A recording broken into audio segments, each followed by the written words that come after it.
Hello everyone, आज है 11 फरवरी और आज इस वीडियो में हम बात करने जा रहे हैं NHPC के बारे में, क्योंकि कल बहुत बड़ा दिन है इस कंपनी के लिए। कल इनके क्वार्टरली नंबर्स भी आने वाले हैं और देखा जाए तो पिछले एक महीने में एक बहुत बड़ी तेजी दिखाई। 70 रुपए से ये 100 रुपए से भी ऊपर निकला। इवन इंट्राडे में 112 रुपए का भी इसने लेवल दिखाया था। उसके बाद एक करेक्शन चला और फ्राइडे को यहाँ पर गिरावट देखने को मिली थी। और देखा जाए तो कुछ ऐसे ही फॉर्मेशन हमें SJVN में भी देखने को मिले थे। एक महीने में ये भी भाई साहब खूब पैसा बना कर दिया और फ्राइडे को यहाँ पर गिरावट आई थी। और मंडे को कल जब बाजार खुलेगा तो सबसे पहले इस कंपनी में एक बहुत बड़ा करेक्शन आपको देखने को मिलने के चांसेस है, क्योंकि फ्राइडे को जब क्वार्टरली रिजल्ट्स इनके आए थे वो मार्केट क्लोज होने के बाद आए थे और वो काफ़ी ख़राब थे। और जिसके चलते मंडे को जब बाजार खुलेगा तो यहाँ पर मैं एक्सपेक्ट कर रहा हूँ कि एटलीस्ट आपको 7-8% का डिक्लाइन देखने को मिल सकता है जैसे ही खुलेगा। उसके बाद भैया पूरा का पूरा सेंटीमेंट के ऊपर डिपेंड करेगा। लेकिन NHPC अगर आप देखोगे तो ये पिछले कुछ दिन से कंसोलिडेट तो कर ही रहा था और इनके नतीजे जो है वो कल आने वाले हैं।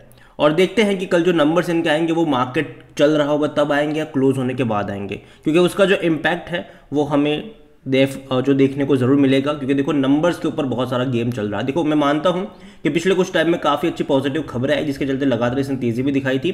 66 रुपीज़ का जो इसका OFS था, बेहतरीन रफ्तार पकड़ी थी। लेकिन जैसे 100 रुपये के ऊपर निकला था, मैंने तब भी कहा था कि यहाँ से मुझे रिस्क ज़्यादा लगता है, रिवॉर्ड कम लगता है, तो यहाँ पर एंट्री करने के चांसेस थोड़े से कम मुझे नजर आते हैं।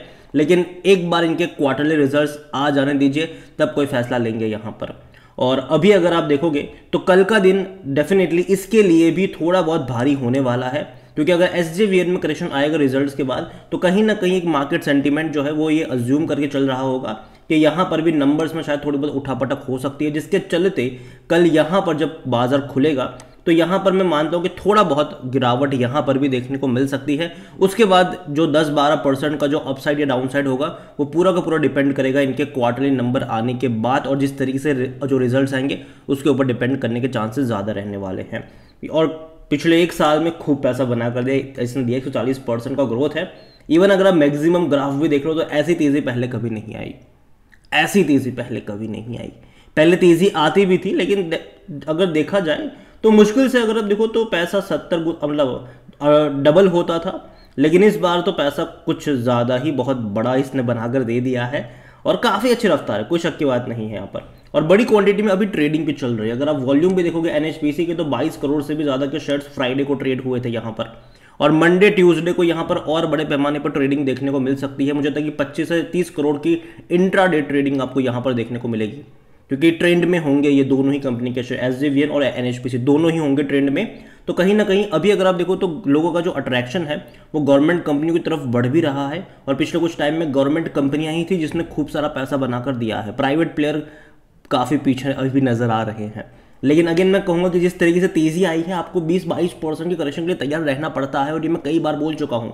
इवन जब 100 रुपये के ऊपर निकला था तभी मैंने कहा था कि अब 20% का अगर यहाँ पर करेक्शन आएगा तब खरीदारी के मौके भी बनते आपको नजर आएंगे। जहाँ तक लेवल मुझे लगता है 75 रुपये के लेवल, 75 से 80 रुपये का जो लेवल है वहाँ पर आपकी नज़र होनी चाहिए। कंपनी देखा जाए तो बुरी नहीं है। अब यहाँ पर 100% लोग जो मनी कंट्रोल यूजर है वो कह रहे हैं खरीदारी करो, बेचने की बात कोई भी नहीं कर रहा है। और देखो अच्छा खासा डिविडेंड पेइंग शेयर है ये, और साल में अगर आप देखोगे तो ऑलमोस्ट 2 रुपये का आपको डिविडेंड भी पे करता है।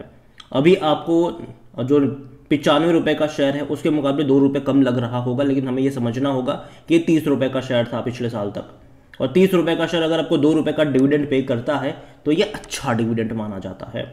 तो इस बार देखते हैं कि जब शेयर में तेज़ी आई है तो डिविडेंड बढ़ता हुआ नजर आएगा कि नहीं। और देखो डिविडेंड तभी बढ़ेगा जब इनके प्रॉफिट्स बढ़ना शुरू होंगे, जब इनके प्रॉफिट में लगातार वृद्धि देखने को मिलेगी। क्योंकि अगर हम वैल्यूएशन की तरफ चले तो इसका जो P रेशो वो 26 का है, अभी भी उतना महंगा नहीं है। सेक्टर P 31-32 का है। 83% एनालिस्ट कहते हैं खरीदारी करो। फिनेंशियल की तरफ अगर हम नजर करेंगे तो अच्छे हैं। अभी लास्ट क्वार्टर में 1500 करोड़ से भी ज़्यादा का इनका प्रॉफिट था, जो कि काफ़ी अच्छा था। क्योंकि इससे पहले मार्च में या फिर इवन उससे पहले सितंबर में भी 1500 करोड़ के आसपास का ही था, लेकिन बीच में 600 करोड़ के आसपास का भी हो गया था। और रेवेन्यू में लगातार तेज़ी आ रही है, जो कि मेरे हिसाब से अच्छी बात है। तकरीबन 3200 करोड़ के आसपास के इनके रेवेन्यू है। उम्मीद करता हूँ कि जो दिसंबर के नंबर आए वो अच्छे आए, और देखते हैं कि किस तरीके से निकल कर आते हैं। देखो मैं एज्यूम तो कर रहा हूँ कि दिसंबर 2022 के मुकाबले अच्छे होंगे, लेकिन सितंबर के मुकाबले क्वार्टर ऑन क्वार्टर इंक्रीज आ पाता है कि नहीं वो देखना होगा, खास करके प्रॉफिट्स में। क्योंकि प्रॉफिट काफ़ी अच्छे थे इनके लास्ट क्वार्टर में। तो देखना होगा कि दिसंबर में नंबर्स किस तरीके से आते हैं। और कल वाकई में काफ़ी इनके लिए बड़ा दिन होने वाला है। शेयर होल्डिंग को लेकर देखा जाए तो प्रमोटर के पास 70.95% का स्टेक है। प्रमोटर कौन है? गवर्नमेंट है यहाँ पर। और अभी हाल फिलहाल में इस जनवरी महीने में गवर्नमेंट ने जो है वो OFS के जरिए अपने कुछ शेयर्स जो रिलीज भी करे, तकरीबन 3.5% का स्टेक गवर्नमेंट ने OFS के जरिए यहाँ पर बेचा है। और थोड़ी बहुत होल्डिंग कम हो जाएगी जब मार्च का अपडेट होगा। लेकिन अगर आप देखो तो बहुत अच्छी बात यह है कि बड़े इंस्टीट्यूशंस की बाइंग यहाँ पर बड़े पैमाने पर देखने को मिल रही है, चाहे वो म्यूचुअल फंड हो, डोमेस्टिक हो या फिर FIs हो। तो काफ़ी अच्छा पार्टिसिपेशन जो है वो इंस्टीट्यूशंस की तरफ से है। रिटेल और अदर की 8.26% की होल्डिंग है, जिनमें से रिटेल इन्वेस्टर 4.45% पर बैठे हुए हैं। देखिए कंपनी खराब नहीं है। अगर आप कंपनी के पोर्टफोलियो की तरफ चलोगे तो कंपनी के जो बिजनेसेस है वो पावर स्टेशन के हैं। और इतना ही नहीं, सिर्फ और सिर्फ पावर स्टेशन में मतलब हाइड्रो ही नहीं है, रिन्यूएबल्स भी है और विंड पावर भी है, सोलार भी है और विंड भी है। और ये जो बिजनेस है रिन्यूएबल्स वाले वो फ्यूचर में काफ़ी अच्छा करेंगे, ये एक्सपेक्ट करा जा रहा है। और गवर्नमेंट से भी काफ़ी अच्छी हेल्प मिलेगी और ये खुद एक सरकारी कंपनी है, ठीक है। तो कहीं ना कहीं मैं मान के चल रहा हूँ कि जो डाइवर्सिफाई पोर्टफोलियो है इनका, चाहे वो सोलार के फील्ड में हो या फिर विंड एनर्जी के फील्ड में हो या फिर हाइड्रो में, तो डेफिनेटली है और ज़्यादा कैपेसिटी उनकी हाइड्रो में ही है। लेकिन बाकी के जो प्रोजेक्ट वो धीरे धीरे कमीशन करते नजर आएंगे और उम्मीद करते हैं कि चीज़ें इनके लिए बेहतर हो। और देखो पावर कंजप्शन जो है वो इंडिया में धीरे धीरे बढ़ने ही वाला है, अभी ऑलरेडी बढ़ चुका है, आगे और बढ़ने वाला है। गवर्नमेंट भी अगर आप देखोगे तो बिजली के बहुत भारी दाम चुका रही है, बहुत भारी दाम बिजली के गवर्नमेंट चुका रही है। आज से 3 साल पहले जिस प्राइस पे बिजली खरीदी जाती थी बिजली कंपनियों से, आज जिस दाम पे खरीदी जा रही है उसमें काफ़ी बड़ा इजाफा हुआ है परसेंटेज वाइज। तो मैं मान के चल रहा हूँ कि धीरे धीरे इनके रेवेन्यू प्रॉफिट बढ़ते नजर आएंगे। लेकिन हाँ, जो रिजल्ट वाला दिन है वो डेफिनेटली काफ़ी अहम होता है। और जहाँ तक देखा जाए तो इसने ऑलरेडी बहुत बड़ी तेज़ी दिखा दी थी।